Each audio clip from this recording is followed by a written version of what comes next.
You get to be two things as a kid show host. You get to be an implausible saint, like Fred Rogers, or you get to be a crack-addled monster. Right.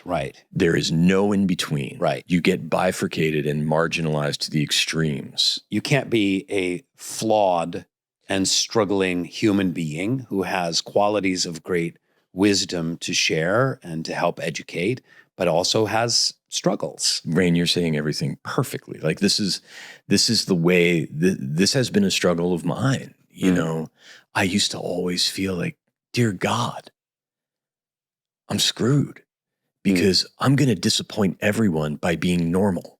And human and struggling. Yeah, because I mean, I'm not Fred Rogers. Of course I'm not. I make no such claim. I'm a pretty nice guy. Like, and I try to be, and I aspire to be, but I'm no more wholesome than you or anyone else. You know, I'm also not a crack-addled miscreant.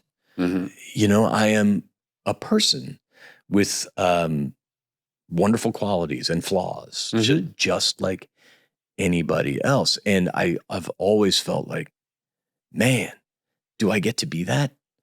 You know, will people be sad if I'm not either of these things? You know, and that's kind of that's kind of the Fred Rogers problem. Well, there was a melancholy about that show, and there was kind of a melancholy about you as the character of Steve. You got that? Oh yeah.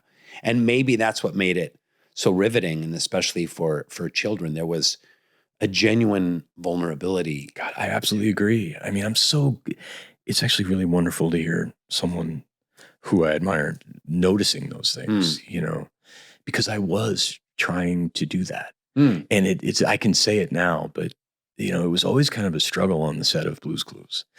Where the producers like, why can't you be happy? Like, come on, 1,000%. Pep it up a little bit here. 1,000%. And they were brilliant. The people who created, they are brilliant human beings. Angela Santamero, Tracy Johnson, but they weren't TV people. They weren't acting people. They weren't they didn't know what I was doing. They didn't get it. And I was working hard.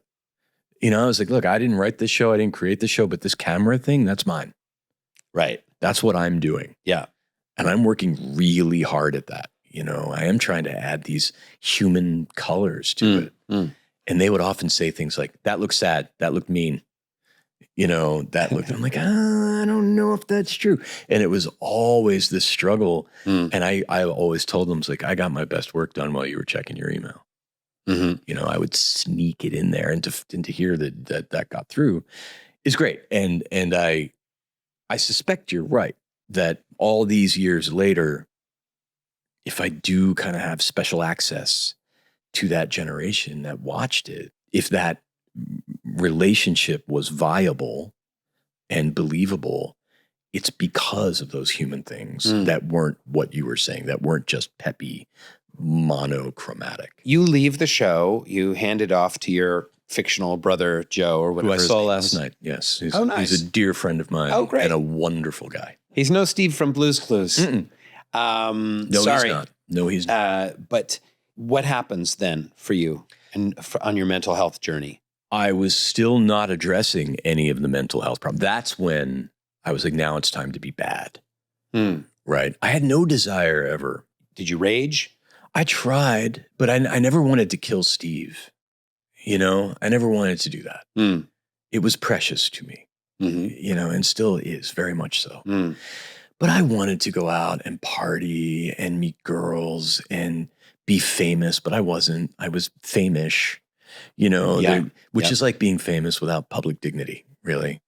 And I relate. Yeah, well, I think you can relate to being indelible, to playing a character that is indelible. Yeah.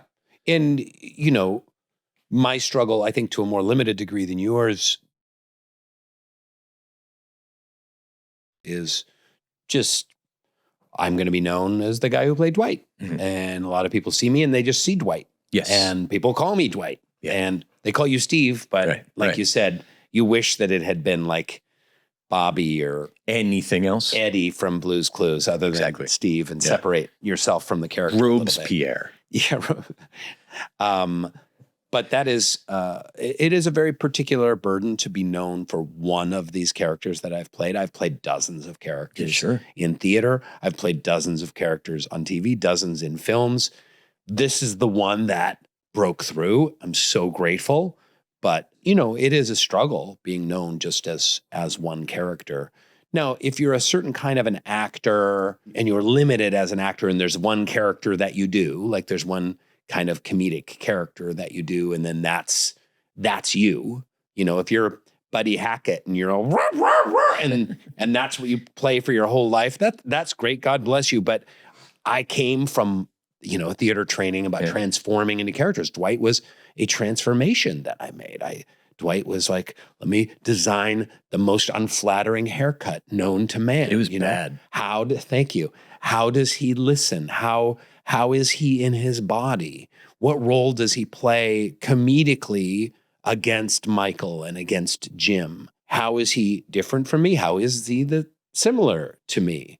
And people are struck always like, oh, you're so different than Dwight. It's like, that's called acting. That's how it works. This is the Fred Rogers problem. I think people understood you were acting. People assumed that I wasn't because of the Steve. Yeah. Okay, Fred. Got it.